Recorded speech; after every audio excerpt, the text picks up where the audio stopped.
The transport ship Valkyrie shuddered as it broke through the atmosphere of Kepler-442b. Staff Sergeant Marcus Chen gripped his plasma rifle tighter, watching his squad of 12 Marines check their gear one final time. Outside the reinforced windows, the alien landscape stretched endlessly, purple vegetation, crystalline mountains, and somewhere in that hostile terrain, the forward base of the Zharak Empire. 2 minutes to drop zone, the pilot's voice crackled through the intercom. Chen looked at his team. Corporal Sarah Wei, their demolitions expert, methodically attached charges to her tactical vest. Private First Class Jax Rodriguez whispered prayers under his breath, his knuckles white around his rifle. Lieutenant Emma Voss stood at the front, her augmented eye scanning tactical readouts projected onto her retina. Listen up. Voss's voice cut through the engine noise. Intelligence reports the Zharak are fortifying this position for a major offensive. If they establish a beachhead here, Earth's outer colonies fall within 6 months. We hit their command center, we cut off the head of this snake. The ship lurched violently. Explosions bloomed outside, anti-aircraft fire from the surface. They know we're coming. Chen shouted. Doesn't change the mission. Voss snapped back. 30 seconds. Combat drop formation. The Marines lined up at the drop bay doors. Chen's heart hammered against his ribs. This was his 4th deployment against the Zharak, but fear never got easier to swallow. The aliens had conquered 17 systems before humanity even knew they existed. Their technology was superior, their warriors ruthless, their empire vast beyond comprehension. But they'd never faced Earth Marines before. The doors exploded open. Wind screamed into the compartment as the squad leaped into the violet sky, their drop suits thrusters firing immediately. Chen watched tracer fire streak past him. The Zharak weren't just ready, they were waiting. Evasive. Pattern Delta. Voss commanded through the comm. The Marines scattered, their suits' AI calculating optimal descent paths through the storm of plasma bolts. Chen saw Private Miller take a direct hit, his suit exploding in a brief flash of orange flame before plummeting toward the ground. 12 had jumped. 11 remained. They hit the ground hard in a rocky valley 3 kilometers from the target. Chen's suit absorbed most of the impact, but he still felt it in his bones. Around him, the squad materialized from their camouflage fields, weapons raised, scanning for threats. Miller's gone, Wei reported flatly, checking her tactical display. Perimeter secure, Jax added, his voice steady now that his boots were on solid ground. Voss pulled up a holographic map. Command center is here. 3 clicks northeast, heavy fortification. Satellite imagery shows at least 200 Zharak soldiers, automated defenses, and shield generators. We go in quiet, place the charges, and extract before they know what hit them. And if quiet doesn't work? Chen asked. Voss met his eyes. Then we make it loud and pray we're loud enough. They moved through the alien landscape like ghosts. The Zharak had terraformed portions of the planet to match their homeworld. The air was thicker here, rich with ammonia that would have killed an unprotected human in seconds. But the marine suits filtered everything, keeping them alive in this hostile environment. Chen took point with Rodriguez, their rifles sweeping the terrain. The crystalline formations here played hell with sensors, perfect for an ambush. Every shadow could hide a Zharak warrior, every reflection could be a targeting laser. Then they heard it.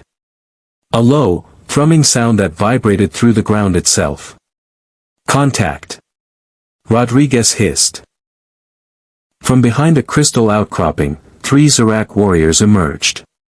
They stood nearly 8 feet tall, their exoskeletons gleaming with a metallic blue sheen. 4 arms, each ending in 3. 3-fingered claws, carried weapons that pulsed with crimson energy. Their faces were insectoid nightmares, compound eyes above mandibles that clicked with alien hunger.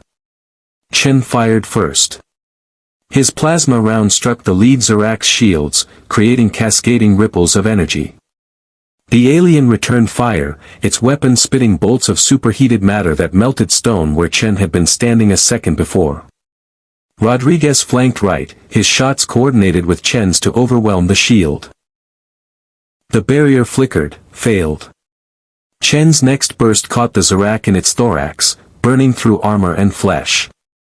The creature shrieked, a sound like grinding metal, and collapsed. The other two charged. Zharak didn't retreat. Wei slid between them, her shotgun roaring. At close range, the magnetic accelerator rounds punched through shields like they weren't there. One Zharak went down, its exoskeleton shattered. The third reached her, one massive claw swinging for her head. Chen tackled it from the side, his suit's enhanced strength letting him grapple with the alien warrior.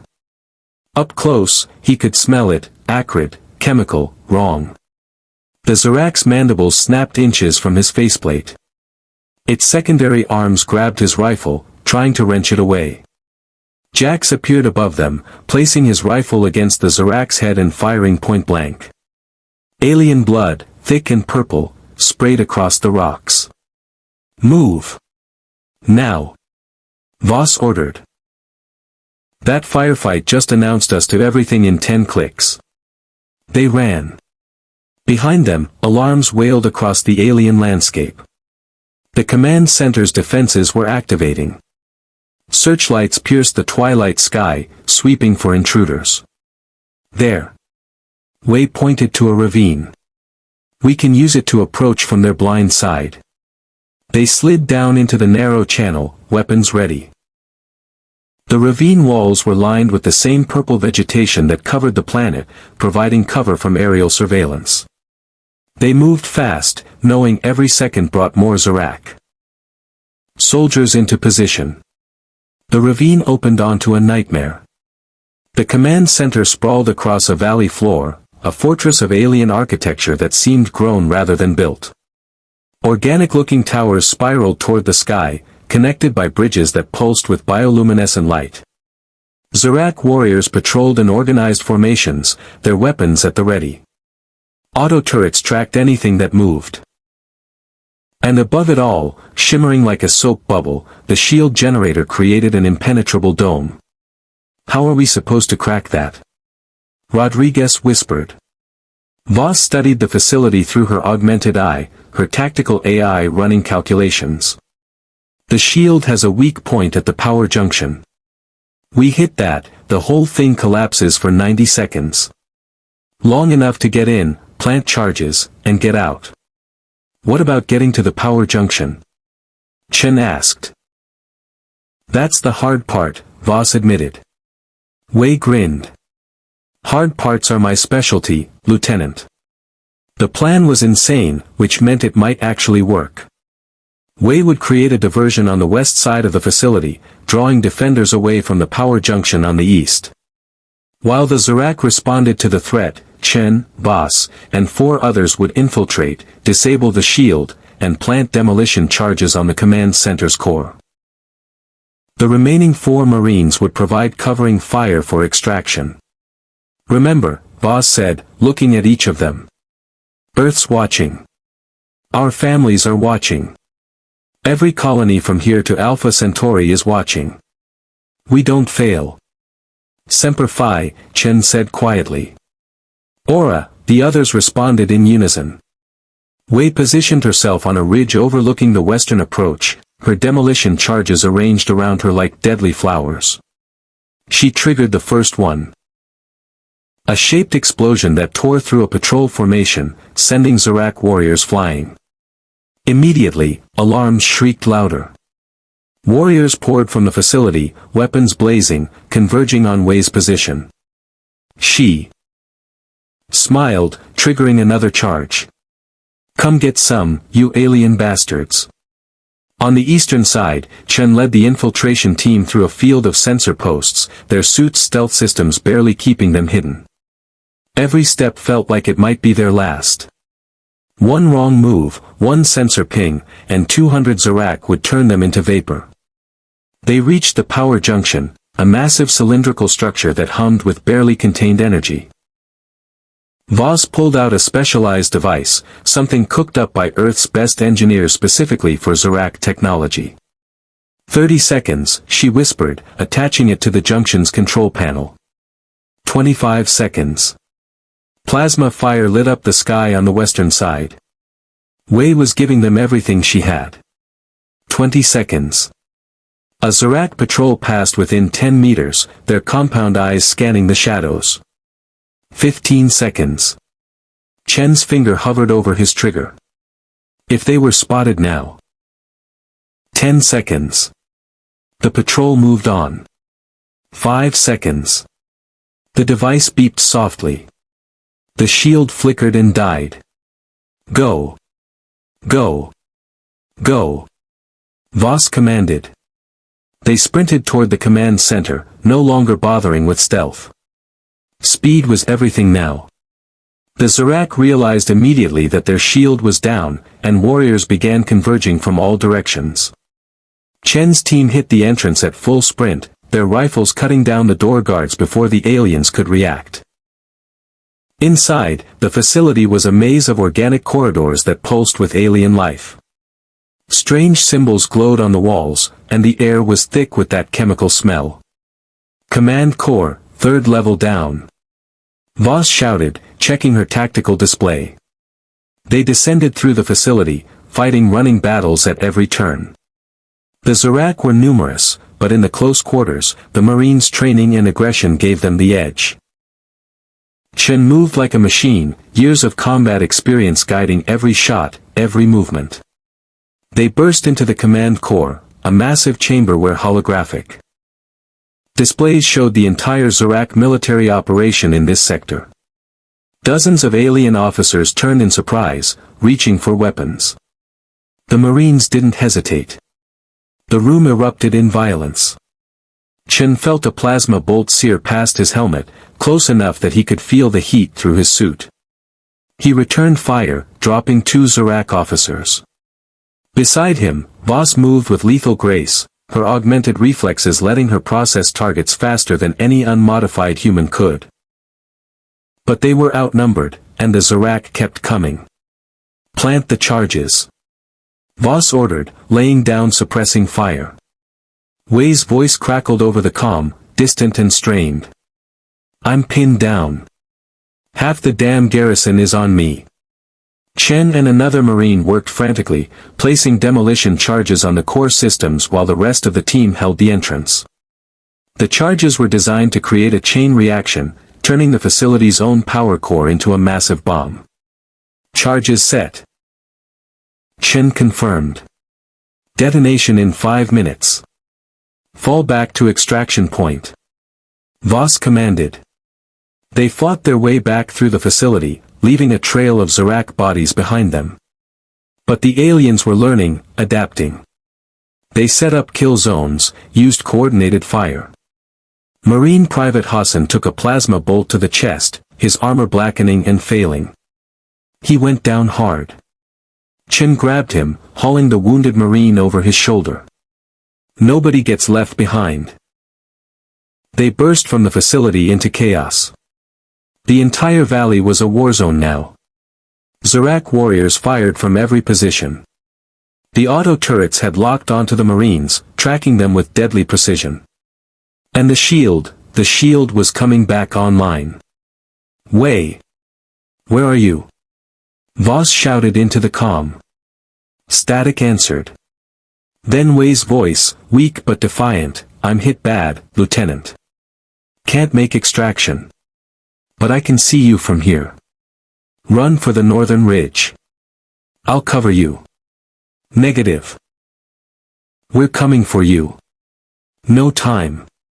Wei's laugh was painful. Besides, I've got one more surprise for these bastards. Tell my sister, tell her I was brave. From her position on the western ridge, Wei triggered every remaining demolition charge simultaneously. The explosion was apocalyptic, a miniature sun that consumed dozens of Zharak warriors and carved a path of destruction through their formation. The Marines ran through the chaos, plasma fire tearing up the ground around them. Hassan was dead weight on Chen's shoulder, but he wouldn't let go. Couldn't let go. Behind them, the command center exploded. The charges detonated perfectly, and the facility's power core went critical. The blast wave caught the Marines even at their distance, throwing them forward. Chen hit the ground rolling, protecting Hassan's body with his own. When he looked back, the entire valley was a crater. Fire reached toward the alien sky. The Zharak command center, and everything in it, was gone. Extraction in 2 minutes, the pilot's voice came through, the most beautiful sound Chen had ever heard. The Valkyrie descended through smoke and fire, its guns blazing to clear a landing zone. The remaining Marines, 7 of them now, stumbled aboard, carrying their dead and wounded. As the ship climbed back toward orbit, Chen looked down at the destruction they'd wrought. One facility destroyed. One small victory in a war that spanned star systems. But it was enough. For today, it was enough. Lieutenant Voss sat beside him, her augmented eye recording everything for the post-mission report. Wei and Miller were heroes, she said quietly. Hassan too. They'll be remembered. Chen nodded, too tired for words. Through the window, he could see Earth's fleet in orbit, dozens of warships, humanity's answer to the Zharak Empire. This war was far from over. The Zharak would come again, stronger and more prepared. But so would the Marines. They always did. On Earth, in homes and cities across the planet, people would hear about this mission. About 12. Marines who dropped into hell and came back with victory. About the sacrifices made, the courage shown, the price of freedom. And somewhere in the vast darkness of space, the Zharak Empire would learn a lesson they should have learned long ago: humanity doesn't surrender. Humanity doesn't retreat. Push them hard enough, back them into a corner, threaten their homes and families. And humanity pushes back harder. Chen closed his eyes, letting exhaustion take him. Tomorrow there would be debriefings, medals, funerals. Tomorrow the war would continue. But tonight, they'd won. And sometimes, in the endless dark of space, that was all you could ask for. The Valkyrie jumped to hyperspace, carrying its cargo of warriors home.